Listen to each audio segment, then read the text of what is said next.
हृदय में कामनाएं भी रखते हैं भोगों की, यदि वो मेरी बात पर श्रद्धा कर ले कि एकमात्र नाम जप पर ध्यान दे, सारी कामनाओं की पूर्ति हो जाएगी।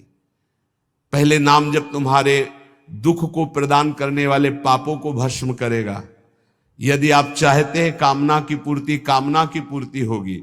यदि आप कामना की पूर्ति ना चाहें तो भगवत प्राप्ति करा देगा नाम जप।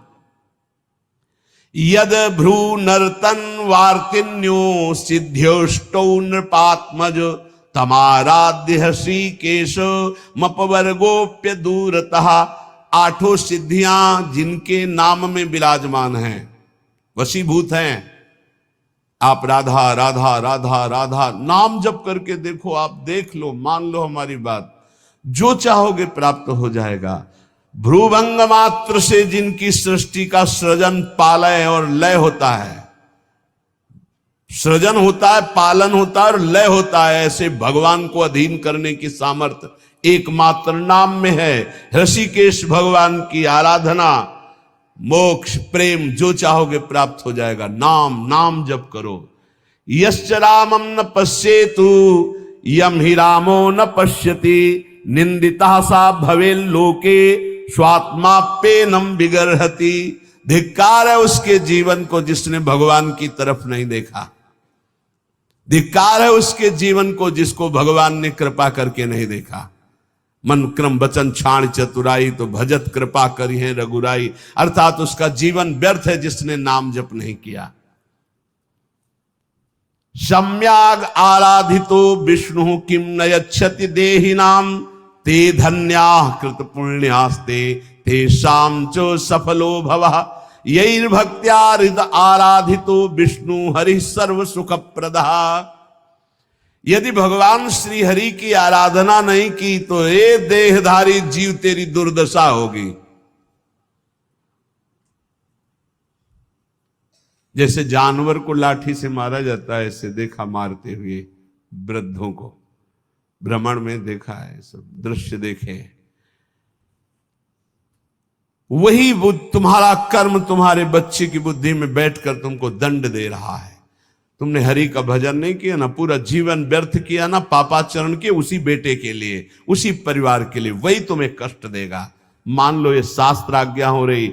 जिसने भगवान श्री हरि की आराधना नहीं की, मंदोदरी छाती ऐसे रावण की पीठ के कह रही, रामो विमुख असहाल तुम्हारा रहा न को कुल रोव निहारा। भगवान से विमुख होने पर तुम्हारा ऐसा हाल हो गया। देखो भगवान का आराधना का स्वरूप देखो।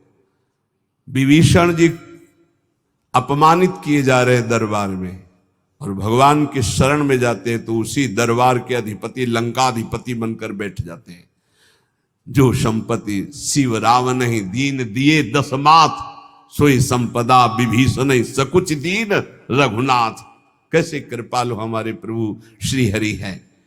जो देहधारी भगवान का भजन नहीं करता दुर्गति ही दुर्गति है, पक्का दुर्गति है। सर्वव्यापी श्री हरि की आराधना जिसने किया उसका जीवन धन्य हो गया। इसलिए मान लो जीवन का परम लाभ धन्य करना, जीवन का नाम जप करना है। चाहे जैसी परिस्थितियों में, क्या पैसा लगता है, राधा राधा राधा, इसमें कौन सी आपकी बहुत सी बड़ी मेहनत लगती है। राधा राधा राधा नाम जपने में क्या जाता है आपका, सब कुछ प्राप्त हो जाएगा। ध्यान रखना। कल एक 28-30 वर्ष की अवस्था ठाकुर जी को लिए हुए, स्वस्थ शरीर, आंखों से अश्रु प्रवाह, कह रहे थे ऐसी कृपा हमारे ऊपर क्यों हुई। मैंने तो कुछ ऐसा नहीं किया, बहुत ही गलत आचरण करने वाला, और आज ठाकुर जी को मैं जी नहीं सकता इनके बिना। ये क्या है, ये क्या संत वाणी का प्रभाव अंदर गया, जीवन के पूरे जीवन को परिवर्तन कर दिया, जीवन का जीवन परिवर्तन कर दिया। बहुत दुर्लभ ये बात है, यही सबसे बड़ा चमत्कार है। मन विषयी भोगों में लगा हुआ और हटकर प्रिया प्रीतम में लग जाए, सबसे बड़ा चमत्कार।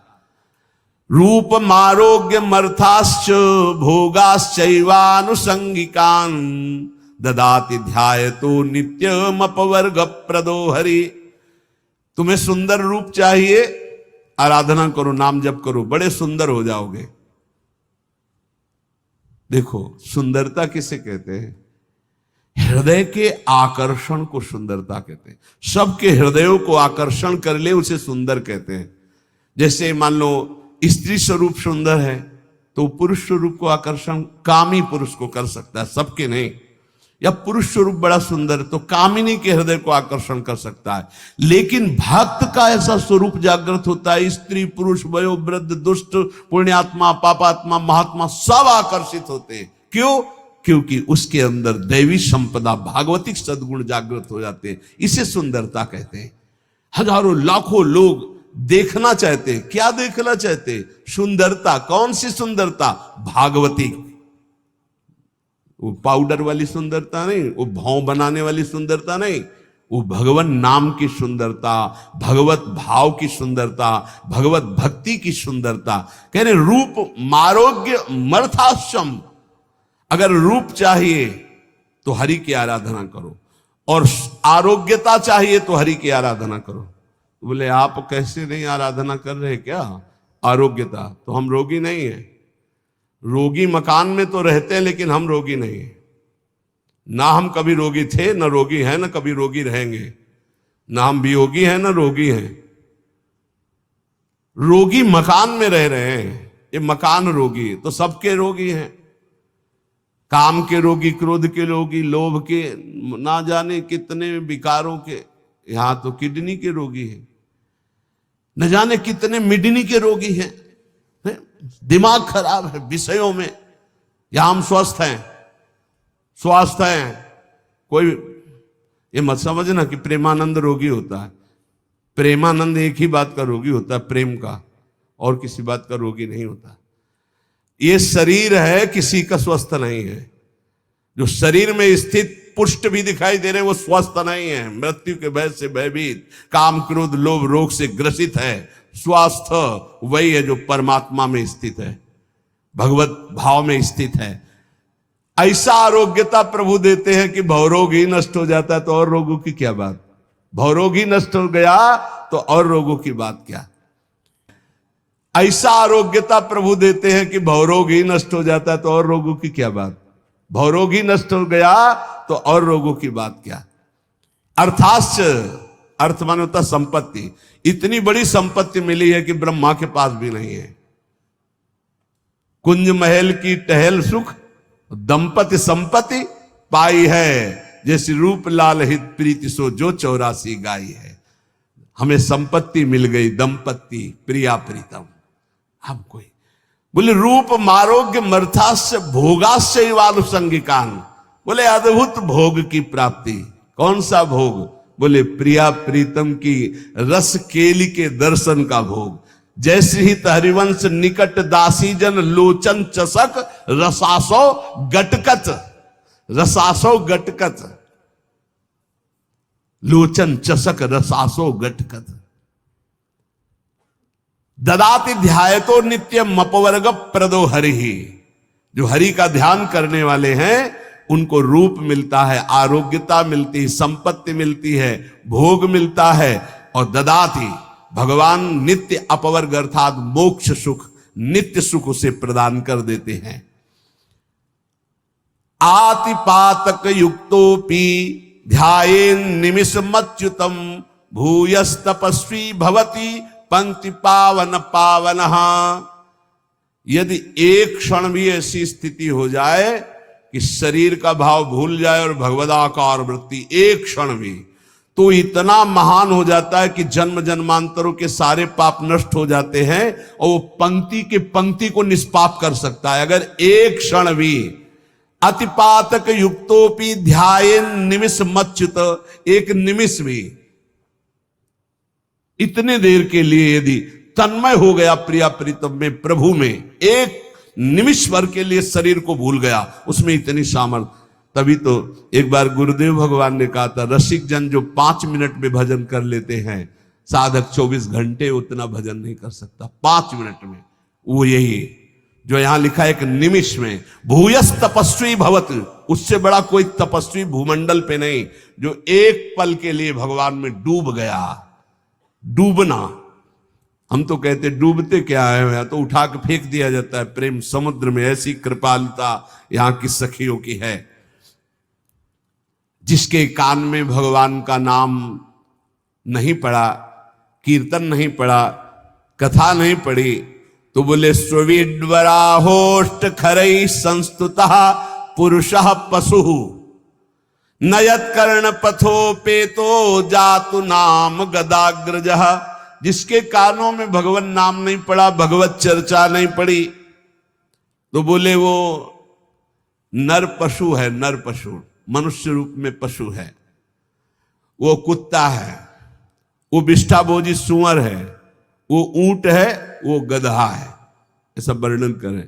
स्विद वराहोष्ट खरई है, स्विद वराहो खरई गधा, स्वान कुत्ता, ऊंट। क्यों? क्योंकि भगवान से विमुख है, तो बोझा ढो रहा है संसार का केवल गधे की तरह, कुत्ते की तरह। जैसे कुत्ता इस भोग से उस दरवाजे में खाने, ऐसे भोगों में भटक रहा है केवल। जैसे ऊंट है ना, कांटे की वस्तुएं खाने में बहुत अच्छा लगता है, ऐसे गंदे विषयों को भोगने में केवल अच्छा समझता है। जिसके कानों में भगवत चर्चा नहीं गई, जिसने अपनी जबान से भगवान नाम कीर्तन नहीं किया, वो पशु से भी गया गुजरा है। मनुष्य के कान बने हुए भगवत चर्चा सुनने के लिए, जबान मिली हुई है भगवत प्राप्ति के लिए, खूब नाम जप करे, नाम कीर्तन करे। कृपन देई पाई परो बिनु साधे सिद्धि होई, सीतापति सन्मुख समुझ जो की जय शुभ सोई। इसलिए मेरी बात मानो, पाए पर जाओ भगवान के, अर्थात भगवान की शरण में हो जाओ, सारी सिद्धियां अपने आप आ जाती है शरणागत के हृदय में। ये बात मान लो, मान लो, तुम्हारे किए नहीं होगा, प्रभु की शरण में हो जाओ। राम ही डरु करु राम सु ममता प्रीति प्रतीति, तो तुलसी निरुपदि राम को भय हारे हूं जीती। यदि भगवान का तुम्हारे हृदय में डर हो गया कि सर्वत्र भगवान मुझे देख रहे हैं, मैं कहां पाप करूं, कोई जगह ऐसी नहीं जहां मुझे भगवान नहीं देख रहे, तो बोले अगर ये प्रभु का डर आ गया और प्रभु की शरण में हो गए, तो हार भी जाओगे तो जीता देंगे भगवान, हार भी जाओगे तो जीता देंगे। तुलसी निरुपति राम को भय हारे हो जीत, हार भी गए तो जीत जाओगे। इनका स्वभाव है जन अवगुण प्रभु मान न काऊ, दीन बंधुवती मृदुल स्वभाव। ऐसा स्वभाव कि एक बार शरण में हो गए तो तुम्हारा नाश नहीं होने देंगे, चाहे जितना पतित हो जाओ, वो तुम्हारा उद्धार करके ही छोड़ेंगे, वो पतित पावन है। वेद पुराण संत मत एहू, सकल सुकृत कर फल राम सनेहू। समस्त साधना का फल है प्रभु के नाम में प्रेम हो जाए, प्रभु के चरणों में प्रेम हो जाए। इसलिए विनिश्चितम बदामि तेनान्यथा वचांसि में हरिम नरा भजन्ति एति दुस्तरम तरन्ति ते। मैं तुम्हें सब शास्त्रों का निश्चित सिद्धांत बता रहा हूं, मेरी बात झूठ मत मानना। जो हरि का भजन करते हैं उस समस्त दुखों से, भव सागर से पार हो जाते हैं। और हरि का भजन उसी के हृदय में होता है जो हरिजनों से प्रीति करता है, हरि भक्तों से प्रीति करता है। भगवान ने भी श्री अर्जुन जी को जब बताया कि द्रव्य यज्ञ, स्वाध्याय यज्ञ, ब्रह्म यज्ञ, भगवद अर्पण यज्ञ, ये सब यज्ञ हैं, इन श्रेयान द्रव्य मयाद यज्ञास ज्ञान यज्ञ परंतप सर्वम कर्माखिलम पार्थ ज्ञाने परिसमाप्तये। अर्जुन, जितनी भी मैंने यज्ञ वर्णन की, द्रव्यमय यज्ञों से ज्ञान यज्ञ श्रेष्ठ है, क्योंकि ज्ञान यज्ञ में सब कर्म भस्म हो जाते हैं और जीव जीवन मुक्त हो जाता है। ज्ञान यज्ञ में एक होता है कृपा से ज्ञान की प्राप्ति होना, एक होता है साधन से ज्ञान की प्राप्ति होना। जब साधन से ज्ञान की प्राप्ति को होता है तो साधन चतुष्टय अगर नहीं है तो वो अज्ञानी है, चाहे जितना ज्ञान वर्णन कर रहा हो। पहला साधन चतुष्टय है विवेक, दूसरा है वैराग्य, और तीसरे में 6 साधन है, इसे षट संपत्ति कहते हैं। सम, दम, श्रद्धा, उपरति, तितिक्षा और समाधान। और चौथा है मुमुक्षुता। ये 4 बातें होने पर ही वो ज्ञान मार्ग का अधिकारी हो सकता है। विवेक, विवेक कहते हैं जिसके अंदर सत असत का ज्ञान हो। सत्य क्या है और असत क्या है। तो वेद कहता है ब्रह्म सत्यम जगन मिथ्या, पूरा संसार झूठा है। सत्य है इसमें तो केवल ब्रह्म है, अन्यथा नहीं। जैसे भगवान शंकर कह रहे उमा कहूं मैं अनुभव अपना, सत हरिभजन और जगत सब सपना। सपने की तरह मिथ्या, जैसे स्वप्न में कुछ भी सत्य नहीं होता, ये जगने पर पता चलता है, ऐसे ही संसार में भगवान के सिवा कुछ सत्य नहीं है। ये तब पता चलेगा जब तुम्हारे अंदर ज्ञान प्राप्त हो जाएगा, ज्ञान जागृत होगा। पहला है विवेक, सत असत का ज्ञान हो जाना, इसे विवेक कहते हैं। दूसरा है वैराग्य। वैराग्य का तात्पर्य है लोक परलोक के समस्त भोगों से भोगने की इच्छा का त्याग, भोग में सुख बुद्धि का त्याग, समीप भोग होने पर भोगने की न इच्छा होना, इसे वैराग्य कहते हैं। अब षट संपत्ति का वर्णन, बोले षट संपत्ति में सम, मन को इंद्रियों के विषयों से हटाकर अपने लक्ष्य में लगाना, उसे सम कहते हैं। और इंद्रियों को विषयों से हटा करके लक्ष्य पर स्थित कर देना, उसे दम कहते हैं। इंद्रिय और मन पर विजय प्राप्त करने को समदम कहते हैं। सम और दम। फिर श्रद्धा, शास्त्र और गुरु के वचनों में बिल्कुल ज्यों का त्यों विश्वास हो जाना, उसे श्रद्धा कहते हैं। फिर उपरति, उपरति कहते हैं जैसे हमारे अंदर भोगने की इच्छा है पर मैं भोगूंगा नहीं क्योंकि भगवत प्राप्ति करनी, इसे कहते हैं त्याग। भोग सामग्री है पर भोगने की इच्छा ही नहीं, इसे कहते हैं वैराग्य। पर कोई भोग सामग्री है ऐसा बोध ही न रह जाना, इसे उपरति कहते हैं। ज्ञान प्राप्ति के लिए त्याग वैराग्य से बढ़कर उपरति की आवश्यकता है। उपरति, वृत्तियों का किंचन मात्र भी कोई भोग है ऐसा ज्ञान न रह जाना, उपरति कहते हैं। भोग है ऐसा ज्ञान ही न रह जाना। और तितिक्षा, सर्दी गर्मी, मान अपमान, निंदा स्तुति, इन सब को समय ऐसा ज्ञान ही न रह जाना। और तितिक्षा, सर्दी गर्मी, मान अपमान, निंदा स्तुति, इन सब को समान भाव से सह जाना तितिक्षा कहते हैं। और समाधान, चित्त का शंका रहित होकर परमात्मा तत्व में स्थित हो जाने का नाम समाधान है। चित्त का समाधान हो जाना, अब कोई प्रश्न नहीं, कोई शंका नहीं।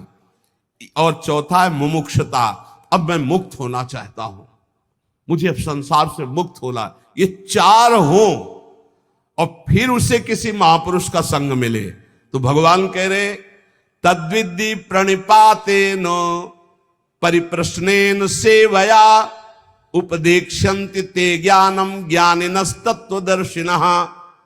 अब उस उपासक को जो मुमुक्षु है, जो संसार से मुक्त हो जाना चाहता है, उस संत के पास जाए। भगवान की कृपा से संतों का परिचय मिल जाता है। जब किसी महापुरुष के समीप जाए तो पहली बात ये समझ ले कि तुम्हारी श्रद्धा से ही कल्याण होने वाला है। उनके समीप तुम्हारी जितनी जोर की श्रद्धा उन पर होगी उतना ही आपके ऊपर प्रभाव पड़ेगा। श्रद्धा की कमी होने के कारण संत के पास जाने पर भी महापुरुष जो उसे उपदेश दे रहे हैं वो अपना कल्याण नहीं कर पाएगा।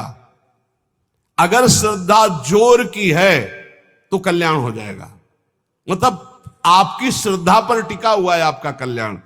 वो संत महापुरुषों की वाणी तभी प्रभाव डालेगी जब आपके ऊपर प्रथम हृदय श्रद्धा जो करे, आचार्य जन जाय अनुसरे जहां जहां हरिवंश के। श्रद्धावान लभते ज्ञानम। अगर श्रद्धा में कमी है तो देखो दुर्योधन को भगवान समझा रहे हैं, लेकिन क्या समझ आई? क्या श्रद्धा में कमी इसलिए नहीं, भगवान समझा रहे तो नहीं समझ में आई, नहीं कल्याण हुआ उसका। वो भगवान से कह रहा आप 5 गांव की बात कर रहे हो, मैं सुई की नोक भर नहीं दूंगा बिना युद्ध के। और भगवान बात कर रहे हैं, भगवान से कह रहा कि आप जानते हो कि आप यही धर्म को जानते हो, मैं धर्म को नहीं जानता। मैं जानता हूं, मैं जानता हूं, जानामि धर्मम न च मे प्रवृत्ति, मेरी प्रवृत्ति नहीं है, मैं जानता हूं धर्म को।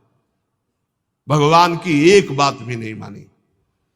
ऐसे ही कह रहे, ज्ञानी महापुरुष के समीप तुम्हारी श्रद्धा जितनी अधिक होगी उतना लाभ होगा। इसलिए सबसे पहले कह रहे तद्विद्धि प्रणिपातेन, वो तत्वदर्शी तत्व ज्ञान प्राप्त महापुरुषों के पास जाकर के उनको पहले साष्टांग दंडवत करो। प्रणिपातेन, साष्टांग का तात्पर्य होता है मैं आपकी आज्ञा के अनुसार चलूंगा, मैं आपका शरणागत हूं। पूरा ऐसे हाथ उठा के, जब हम साष्टांग जब करते हैं तो ऐसे करते हैं, हाथ उठाते हैं, फिर हाथ जोड़ते हैं, फिर लेट जाते हैं, उसे साष्टांग दंडवत करते हैं। प्रणिपातेन, ज्ञान की प्राप्ति के लिए संत स्वरूप सदगुरु के पास जाकर उन्हें साष्टांग दंडवत प्रणाम करे।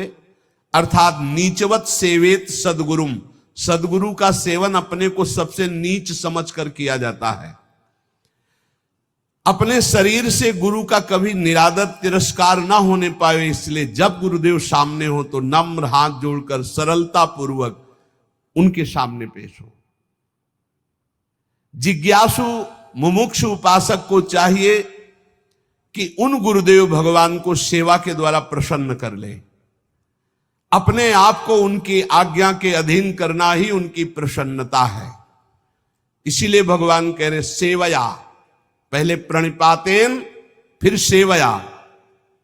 वैसे सेवा शब्द से तत्काल बुद्धि सबकी आती है कि वस्तु पदार्थ हाथ पैर दबाना ये सब गुरु सेवा के अंतर्गत। इसका मतलब गुरु सेवा केवल यही नहीं है, सेवा का एक ये बाहरी अंग है। गुरुदेव को अपना शरीर प्रिय नहीं जितना उनके वचन प्रिय, सिद्धांत प्रिय है। जो उनके शरीर की सेवा करे और सिद्धांत की अवहेलना करे तो कभी सेवा नहीं मानी जाएगी। और यदि शरीर सेवा ना मिले और केवल उनके हम सिद्धांत का पालन कर रहे हैं तो गुरु प्रसन्न हो जाएंगे, गुरु की सेवा बन गई। संत महापुरुषों की सबसे बड़ी सेवा है उनकी आज्ञा के अनुसार अपना जीवन बना लेना। सुन लीजिए, भगवान की बात है। संत महापुरुषों की सबसे बड़ी सेवा, गुरुजनों की सबसे बड़ी सेवा उनकी आज्ञा का पालन करना।